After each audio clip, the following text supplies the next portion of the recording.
অনেকদিন পরে আজকে আমি আবার বাবার বাড়িতে আসলাম। আর আমার বাবার বাড়ির চারপাশের প্রকৃতি দেখে আমার মনটা তো একদম জুড়িয়ে গিয়েছে। যতই আমরা শহরে থাকি, শহরে যাই না কেন, গ্রামের মতো এত শান্তি আর এত সৌন্দর্য কোথাও নেই। আমার মা তো সারাক্ষণ অপেক্ষায় ছিল আমি কখন আসবো। আমরা সবাই মিলে সকাল সকাল রওনা হয়েছিলাম গ্রামের উদ্দেশ্যে। শহরে গিয়েছিলাম ফ্ল্যাট দেখতে। তাছাড়াও আমি আমার ছেলেকে স্কুলে ভর্তি করার জন্য চিন্তা ভাবনা করতেছি। কয়েকটা স্কুলেও কথা বলে এসেছি। তার সাথে আমি কিন্তু আমার বোনের বাড়িতে গিয়েছিলাম, ওইখানেও কয়েকদিন থেকেছি। আমি কিন্তু একা যাচ্ছি না গ্রামে, সাথে কিন্তু আপু এবং ভাইয়াও যাচ্ছিল। মাত্র কয়েক ঘন্টার জন্য গ্রামে যাচ্ছিল, আমাকে দিয়ে আসতে গিয়েছিল। তার সাথে আমাকে বলে চলো গ্রাম থেকে একটু ঘুরেও আসি। অনেকে আবার জিজ্ঞেস করেন আপনাদের সম্পর্ক কি। আসলে আপু কিন্তু আমার চাচাতো বোন লাগে, আর তাছাড়াও কিন্তু আমার বোনের খালা শাশুড়ি মেয়ে। আমাদের সাথে কিন্তু দুই দিকেই সম্পর্ক, আমাদের সবার সাথে সম্পর্ক কিন্তু অনেক ভালো। চলুন যেতে যেতে কিছু কথা বলিনি। কয়েকদিন তো শহরে ঘোরাঘুরির কারণে আমার স্কিনে একদম ব্রণ উঠে গিয়েছে। এই গ্লোমানিয়াস এর আল্ট্রা গ্লো সোপটা, এটা আমার বোন কিন্তু 1 বছর যাবত ইউজ করে। এই অর্গানিক সাবানটা ত্বকের জন্য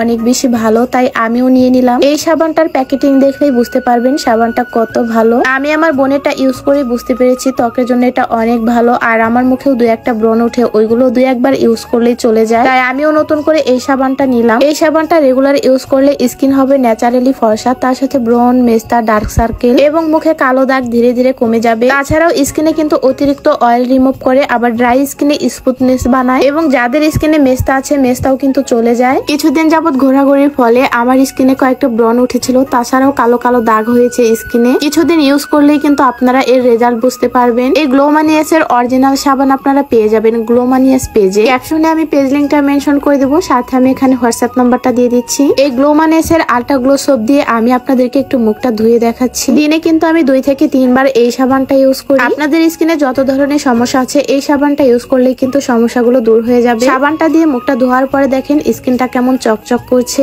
আমি কিন্তু রেগুলার এখন এই সাবানটা ইউজ করি। এই সাবানটার একদম ফ্যান হয়ে গিয়েছে। রেগুলার এই সাবানটা ব্যবহার করলে কিন্তু স্কিনের ব্ল্যাক হেডস, হোয়াইট হেডস এগুলো কিন্তু দূর হয়ে যাবে। আমার স্কিনটা দেখলেই বুঝতে পারবেন স্কিনটা কেমন চকচক করছে আর কতটা ময়শ্চারাইজ। যাই হোক, এরপরে আমরা চলে এসেছি। এইদিকে আমার আব্বা তো এসে দাঁড়িয়ে আছে। আমার ছেলেটা তো অনেকদিন পরে নানাকে পেয়ে অনেক খুশি, এক লাফে গিয়ে কোলে উঠে পড়েছে। আসলে এটাই হচ্ছে নানা নাতির ভালোবাসা। কিছুদিন আগেও কিন্তু নদীটা একদম কানায় কানায় ভরা ছিল। এইখানে আমাদের জন্য ছেলো নৌকা এসে অপেক্ষা করছিল, আর আমরা এই ছেলো নৌকা করেই কিন্তু বাড়িতে যাব। কয়েকদিন যাবত বৃষ্টি হওয়াতে রাস্তাঘাটের অবস্থা খুবই খারাপ, তাই আমরা কিছু দূর আগে থেকে এই ছেলো নৌকা করে আমাদের বাড়িতে চলে যাব। এইদিকে দেখছিলাম নদীর পাড়ে এত সুন্দর কাশফুল ফুটে আছে। কাশফুলগুলো দেখে মনে হচ্ছে শরৎকাল এসেই পড়েছে। আমার তো মন চাচ্ছে কাশফুলে গিয়ে ছবি তুলে আসি। এরপরে নদীর ধারে কাশফুল দেখতে দেখতে চলে যাচ্ছিলাম আমাদের বাড়িতে। বাচ্চারা অনেকদিন পরে নৌকায় উঠে এত বেশি খুশি, ওরা তো নাচানাচি শুরু করে দিয়েছে। আসলে শহরে বন্দি জীবনের থেকে এরকম খোলামেলা জীবন কত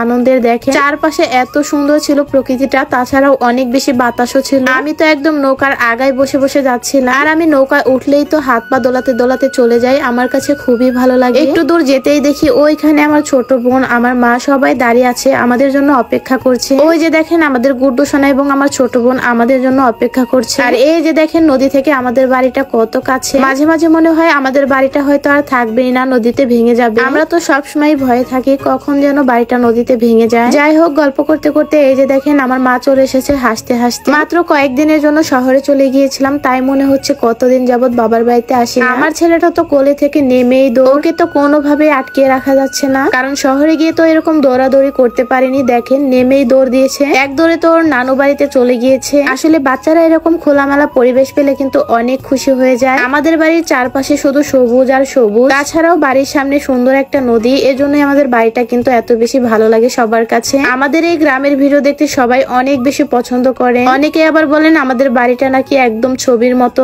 এতদিন তো শহরে শুধু গাড়ির শব্দ শুনেছি, চারপাশের যানবাহনের কোলাহল আর ভালো লাগছিল না। শহরে একটু নীরব প্রকৃতি পেয়ে খুবই ভালো লাগছিল। এখানে শুধু পাখির ডাক। আমাদের বাড়ির সামনে পুকুরে অনেক বেশি শাপলা ফুটেছিল, সবাই তো শাপলা ফুল দেখেও অবাক হয়ে গিয়েছে। এই যে দেখেন আমাদের ঘর বাড়ি কিন্তু প্রায় শেষের দিকে। আমার ছেলেটা তো এসে ছাগলের বাচ্চা কোলে নিয়েছে। আমি শহরে ঘুরতে যাওয়ার পরে দেখেন আমাদের বাড়িতে কত নতুন মেহমান এসেছে। এই যে দেখেন 3টা ছাগলের বাচ্চা হয়েছে, তাছাড়াও গরুর বাচ্চা হয়েছে। আমার ছেলেটা তো ছাগলের বাচ্চা কোলে নিয়েই দেখেন কত আদর করে দিচ্ছে। ওকে বারবার বলছিলাম কোলে থেকে নামাতে, কিন্তু কিছুতেই নামাচ্ছিল না। এরপরে আমরা হাত মুখ ধুয়ে সবাই মিলে খেতে বসি। ভাইয়া এবং আপু নিজেদের গাড়ি নিয়ে এসেছে, একটু পরেই কিন্তু আবার চলে যাবে। আমার মা কিন্তু আজকে মজার মজার খাবার রান্না করে রেখেছিল। সবাই আমার মায়ের হাতের খাবার খেতে অনেক বেশি পছন্দ করে। আপু এবং ভাইয়ারা যে খাবারগুলো পছন্দ করে ওই ওই খাবারগুলোই রান্না করেছে। নদীর গুড়া মাছ রান্না করে রেখেছিল, তার সাথে ডাল রান্না করে রেখেছিল এবং বাড়ির দেশি মোরগ জবাই করে রান্না করে রেখেছিল, আর তার সাথে শাক ভাজি করে রেখেছিল। কতদিন পরে আবার মায়ের হাতের খাবারগুলো মজা করে খাচ্ছি। যাই হোক, আপনারা যারা আমার ভিডিও দেখতে পছন্দ করেন, আপনাদের কাছে ছোট্ট একটা রিকোয়েস্ট, আমার ভিডিও যদি ভালো লেগে থাকে অবশ্যই একটা শেয়ার করে দিবেন। সবাই ভালো থাকবেন, সুস্থ থাকবেন। আজকে এ পর্যন্তই, দেখা হচ্ছে পরবর্তী ব্লগে। আল্লাহ হাফেজ।